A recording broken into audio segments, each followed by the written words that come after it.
दिल्ली, कोलकाता, बदलापूर, चांदवड, सिन्नर येथे घडलेल्या घटनेच्या निषेधार्थ स्वराज्य रणरागिणी यांच्या वतीने येवला तहसील कार्यालयावर मोर्चा काढत तहसीलदारांना निवेदन देण्यात आले। यावेळी बदलापूर, कोलकाता यासह इतर ठिकाणी घडलेल्या घटनेतील आरोपींना कठोरात कठोर कारवाई करावी अशी मागणी देखील यावेळी करण्यात आली।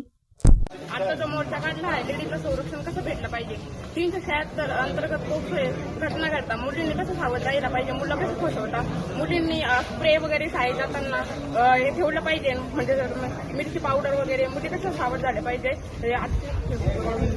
महाराष्ट्र आणि पूर्ण देशामध्ये ज्या घटना घडत आहे महिलावरती जे अत्याचार होत आहे याचा निषेध म्हणून आज हा मोर्चा काढला आहे। आणि आमच्या प्रमुख मागणी अशी आहे की आरोपीला लवकरात लवकर फाशी व्हावी आणि आरोपीवर कठोर कारवाई करून आणि यानंतर कोणी पुन्हा असा गुन्हा घडणार नाही याची दक्षता घ्यावी आणि स्त्री संरक्षण कायदा अजून मंजूर करण्यात यावा, एवढी आज प्रमुख मागणी आहे।